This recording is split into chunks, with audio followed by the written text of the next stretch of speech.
یہ تو اس سے پوچھو باپ سے کہ جو عید سے پہلے اپنی بیوی سے مشورہ کر رہا ہے کہ عید آ گئی ہے، اگر بیٹی کے گھر کپڑے نہ بھیجے تو اس کی ساس باتیں کرے گی۔ یہ چھوٹی عید گزری تھی نا، تو ہمارے ہاں کچھ لوگ سمجھتے ہیں کہ سخاوت صرف رمضان میں ہی کرنی ہے، اور رمضان میں ثواب زیادہ ہے، ورنہ راشن ونڈن والے اور لوگ کو عیدوں بعد بھی بھوک لگ دیجئے، عید کے بعد بھی اسی طرح ہی غریب کے ساتھ پیٹ ہوتا ہے، لیکن توجہ نہیں۔ ایک تو ذوق علم پیدا کریں۔ ہم نے اس عید پہ کوشش کرنی ہے کہ ہماری گلی میں، ہمارے محلے میں، ہمارے دائیں بائیں تھوڑا سفر کریں، بچوں کو دیکھیں، سرکاری سکول سے نکلتے بچوں کو دیکھیں، مساجد مدارس سے نکلتے بچوں کو دیکھیں۔ ہم نہ ایک ایک دو دو کا ساتھ دیں۔ یہ جتنی سیاسی جماعتیں کام کر رہی ہیں، جن کی حکومت تھی، جن کی ہے، پتہ نہیں کل کس کی آئے گی، میں تو ذاتی طور پر ان سے پورا مایوس ہوں۔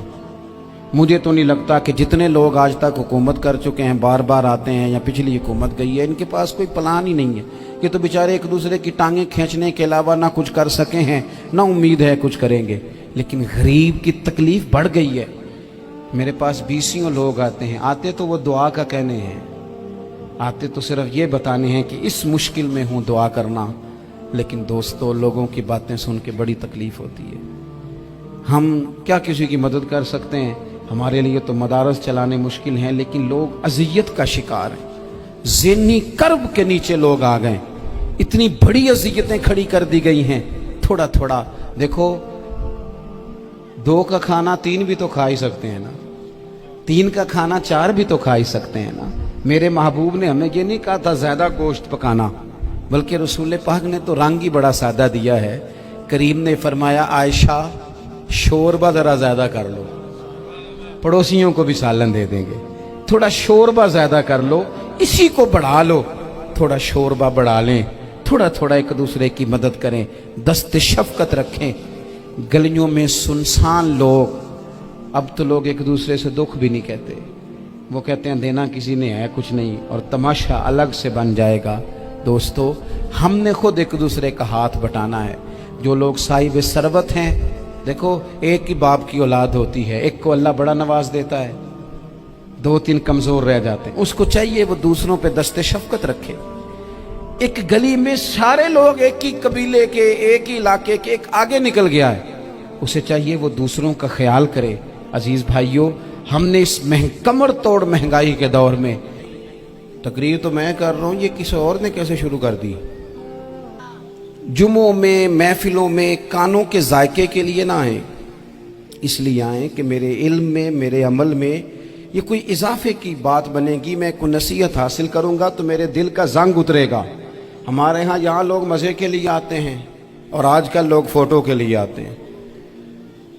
ان 2 کاموں سے نکل کر خالص اصلاح کی نیت سے علم کا شوق، ہمارے ہاں تیزی سے ایک حرکت کی گئی، علماء کا وقار خراب کیا گیا اور لوگوں کو دینی علوم سے دور کیا گیا، اور اس میں بعض بیچارے واعظین اور خطباء نے بھی کردار ادا کیا، جب جعلی پیر کی تعریفیں کھول کے کی، اور اسے پتہ نہیں کہاں تک۔ یہ اسٹیج ہوتے ہیں نا، ان میں کوئی بندہ اچھا لگے بھی تو اس کے لیے دعا کرنی چاہیے، تعریفیں نہیں کرنی چاہیے۔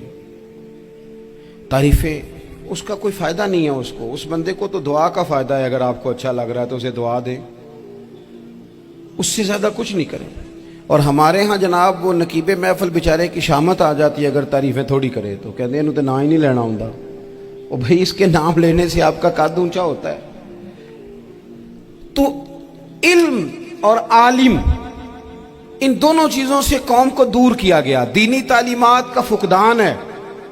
جو میٹرک تک لوگ 60-70 کتابیں پڑھ جاتے ہیں، انہیں بھی قرآن پاک ٹھیک سے نہیں پڑھنا آتا، دور کیا گیا۔ آپ مجھے بتائیے، چلیں ایک مسجد ہی آپ دیکھ لیں، اس مسجد کے اندر اگر ایک طرف ایک عالم دین مشکات شریف کھول کے بیٹھے ہوں، حدیث پاک کا درس ہو رہا ہے، یا بحر شریعت کھول کے بیٹھے ہیں، فقہی مسائل بیان کیے، اور اسی مسجد میں ایک بابا جی جبہ پہن کے تگڑا سا بڑی سی پگڑی باندھ کے اور 500 دانے والی تسبیح لے کے بیٹھے ہیں، اب ایک بندہ اندر آتا ہے تو وہ کدھر جائے گا؟ عالم کی طرف کہ بابا جی کی طرف؟ وہ کیوں جا رہا ہے بھلا بابا جی کی طرف؟